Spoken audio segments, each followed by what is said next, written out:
നമ്മളെല്ലാവരും കേൾക്കുന്ന ഒരു കാര്യം പീഡനം അല്ലേ? ഇതിപ്പോ നമ്മൾ ന്യൂസിൽ എപ്പോഴും കേട്ടോണ്ടിരിക്കുന്ന കാര്യമാണ്. ഇത് നിൽക്കാതെ തുടർന്നുകൊണ്ടിരിക്കുന്ന ഒരു കാര്യമല്ലേ? മുന്നേ ഒരു വിസ്മയായിരുന്നെങ്കിൽ ഇപ്പൊ അതുമില്ല.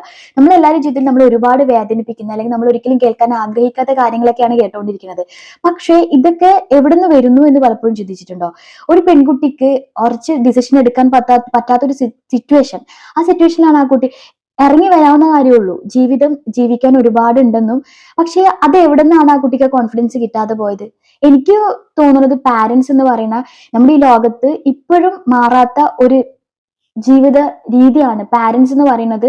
കുഞ്ഞുങ്ങളുടെ അടുത്ത് സഹിക്കുക, പൊറുക്കുക, എല്ലാം അനുഭവിക്കുക എന്നുള്ള രീതിയിൽ പോണത്. ഞാൻ എന്റെ പേഴ്സണൽ ആയിട്ട് തന്നെ പറയാട്ടോ, ഞാനൊക്കെ വളർന്ന കാലത്തിൽ നമ്മുടെയൊക്കെ പെൺകുട്ടികൾ എന്ന് പറയുന്നത് വിവാഹം കഴിപ്പിച്ച് അയക്കുക എന്നുള്ളത് തന്നെയാണ്. ഇപ്പം എന്റെ അച്ഛനും അമ്മയൊക്കെ അങ്ങനെ തന്നെ ചിന്തിച്ചത്. നമ്മുടെയൊക്കെ ജീവിതത്തിൽ അംബിഷൻ എന്ന് പറയുന്നത് വലിയ രീതിയിലൊന്നും ചിന്തിച്ചിട്ടില്ല. കാരണം അത്രയും സാധാരണക്കാരായ ആളുടെ മക്കള് നമ്മൾ ഒരിക്കലും അവരുടെ അടുത്ത് നോ പറയില്ല, നമുക്ക് എന്ത് അംബിഷൻ ഉണ്ടെങ്കിലും. കാരണം അവർക്കൊരു സ്വസ്ഥത എന്ന് പറയുന്നത് മക്കള് വിവാഹം കഴിപ്പിച്ച് അയച്ചിട്ട് തന്നെയായിരിക്കാം. പക്ഷേ ഞാൻ ഇപ്പോഴും പറയുന്ന ഒരു കാര്യമുണ്ട്, എനിക്ക് ഒരുപാട് കല്യാണാലോചന വന്നിട്ടുണ്ടായിരുന്നു. അപ്പൊ എല്ലാ ആൾക്കാരുടെ ഭാഗത്തുനിന്നും എനിക്ക് ഓക്കെ വന്നിട്ടുണ്ടായിരുന്നു. പക്ഷേ അവസാനം എന്റെ ഈ വിവാഹത്തിന് മുമ്പ് ഉണ്ടായിരുന്ന ഒരു ആലോചനയിൽ എല്ലാവരും ഓക്കെ ആയി. നമ്മൾ ചെക്കന്റെ വീട്ടിൽ നിന്ന് പെണ്ണിന്റെ വീട്ടിൽ നിന്ന് ഒക്കെ ആൾക്കാർ പോയി, അങ്ങോട്ടും ഇങ്ങോട്ടൊക്കെ കണ്ടു കഴിഞ്ഞു. പക്ഷെ ഐ ആം ഓക്കെ, ഒട്ടും ഞാൻ ഹാപ്പി ആയിരുന്നില്ല. വീട്ടിൽ എനിക്ക് ഭയങ്കര സങ്കടമാണ്, ഭയങ്കര കരച്ചിലാണ്. അപ്പം എൻ്റെ അടുത്ത് അമ്മയൊക്കെ ചോദിച്ചപ്പോൾ എനിക്ക് എന്തോ മാനസികമായിട്ട് അടുക്കാൻ പറ്റണില്ല, അല്ലെങ്കിൽ മാനസികമായിട്ട് എസ് പറയാൻ പറ്റുന്നില്ല, എന്തോ ഒരു ഭയം ഉള്ളിൽ കിടക്കുന്നു എന്നുള്ളത്. ആ വ്യക്തിയിൽ എനിക്ക് ഒന്നുമില്ല, വ്യക്തി നല്ല തന്നെ, എല്ലാം അന്വേഷിച്ചപ്പോൾ എല്ലാം നല്ല, പക്ഷെ എനിക്ക് മാനസികമായിട്ട് അടുക്കാൻ പറ്റുന്നില്ല എന്നത്. അമ്മ കുറെ വഴക്കൊക്കെ പറഞ്ഞു കേട്ടോ, ഇതെല്ലാം അങ്ങോട്ടും ഇങ്ങോട്ട് പോവലും കഴിഞ്ഞ് എല്ലാം കഴിഞ്ഞിട്ടാണോ നിന്റെ ഈ അഭിപ്രായ പറച്ചിലെന്നൊക്കെ പറഞ്ഞിട്ട്. അപ്പൊ എൻ്റെ അച്ഛൻ എന്നോട് പറഞ്ഞൊരു കാര്യമുണ്ട്, നീ ഒന്ന് ചിന്തിക്കും മോളെ, മോൾക്ക് നോ ആണെങ്കിൽ വേണ്ട, അത് അച്ഛൻ പറഞ്ഞോളാം, അച്ഛൻ നാണം കെട്ടാലും വേണ്ടിയില്ല.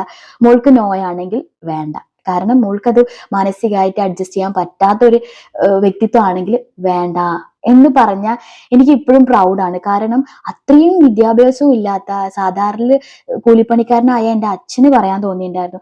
ഇപ്പൊ എന്റെ ലൈഫ് ഓക്കെയാണ്. ഇനിയിപ്പോ ഞാൻ എന്റെ ലൈഫിൽ എന്തെങ്കിലും പ്രോബ്ലം പോയി പറഞ്ഞു കഴിഞ്ഞാലും എൻ്റെ അച്ഛനും അമ്മയും അത് നോക്കാന്നേ പറയുള്ളൂ.